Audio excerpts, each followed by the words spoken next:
కిందట వైసీపీ పరిపాలన కంటే ఈ పరిపాలన అసలు బాగుంది. రాక్షస పరిపాలన పోయింది, మన ప్రజల పరిపాలన వచ్చిందని ప్రజలు చాలా ఆనందిస్తున్నారు కూడా. పిచ్చి కుక్కలో మామూలుగా కలిసిన వాగుడు అలాగే వాగుతుంటారు. ఏమమ్మలు గల 7,000 రూపాయలు పెన్షన్ ఇస్తున్నారు, ఇసుక ఫ్రీగా ఇస్తున్నారు, మరి పోలవరం ప్రాజెక్టులు చేస్తున్నారు.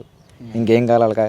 అన్నా క్యాంటీన్లు ఓపెన్లు అయినాయి, ఇంకేం కావాలి? ఏంటంటే వాళ్ళు ఏదో వాగాలి అని ఏదో మాలు మంచి చేస్తే చూడలేక మాట్లాడతాం. అదే అంటల్లా వాళ్ళకి ఏంటంటే ఇక వాళ్ళ పార్టీ వాళ్ళు వాళ్ళే చేసుకుని పక్క పార్టీ మీద బురద చల్లాలని వాళ్ళకి వేరే పని ఏమి లేదు. డిపాజిట్లు కూడా రాలా, ప్రతిపక్ష హోదా కూడా లేదు. ఇక వాళ్ళకి ఏంటంటే ఏం చేయాలో తెలియక వాళ్ళ బాబాయ్ సాక్షిలో ఇవన్నీ తీసుకుని వాళ్ళకి మామూలే కదా ఇవన్నీ రౌడీ రాజ్యం అంతా దాంతో మామూలు అంతా. గతంలో ఇసుక రేట్లు 17,000 మామూలుగా ట్రాక్టర్ వచ్చి 7,000 8,000 ఉంది. ఇప్పుడు ఎంత ఉంది? మామూలు 1,500కి 2,000కి అలా వచ్చేస్తుంది. ఎక్కడ వసూలు చేసినట్టు ప్రూఫ్స్ ఏం లేవు కదా, ఎక్కడ ఉన్నాయి? ఎక్కడా లేదు.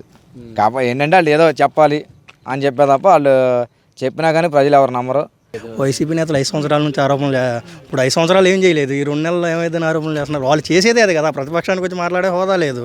ఇప్పుడు ఆరోపణలే చేయాలి వాళ్ళు, ఇంకా అంతకాడికి ఎక్కువ చేయలేరు కదా. ముఖ్యంగా ఇప్పుడు ఈ 5 సంవత్సరాల్లో సామాన్యుడు ఇల్లు కట్టుకోవడానికి కూడా అవకాశం లేకుండా పోయింది. ఇప్పుడు బాబు గారు పవన్ కళ్యాణ్ గారు వచ్చాక ఈ ఇసుక వదిలారు. ఈ ఇసుక వదులుతారని కూడా క్వశ్చన్ వేశారు వీళ్ళు, గత ప్రభుత్వం. అలాంటిది వాళ్ళ తలదనే విధంగా ఇసుక వదిలారు. అద్భుతంగా ఉంది. అన్నా క్యాండిల్ పెట్టడం అది ఒక మంచి పద్ధతి అండి. డొక్కా సీతమ్మ కానీ అన్నా క్యాండిల్ కానీ. ఇప్పుడు ఈ వైసీపీ ప్రభుత్వం లాస్ట్ 5 సంవత్సరాలు ఆపేశారుగా, అన్నా క్యాండిల్ కూల్ చేశారు కదా. ఇప్పుడు పేదలకి 5 రూపాయలు పెట్టి అన్నం పెట్టే దాన్ని కూడా ప్రోత్సహించలేని ప్రభుత్వం దేనికి?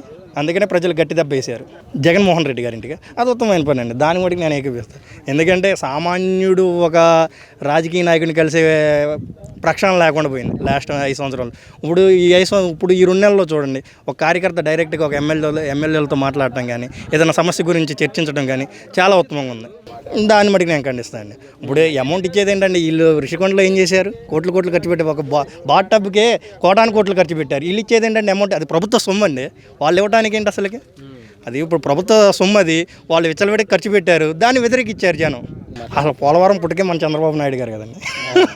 ఇప్పుడు దేవినేని ఉమా గారు అప్పట్లో భారీ నీటిపారుదల శాఖ మంత్రి గారు ఉన్నప్పుడు దేవినేని ఉమా గారి ఆధ్వర్యంలో చాలా వరకు జరిగింది కాపర్ డ్యాములు ఇవన్నీ. వీళ్ళు ఈ 5 సంవత్సరాల్లో ఉద్ధరించింది ఏం లేదు.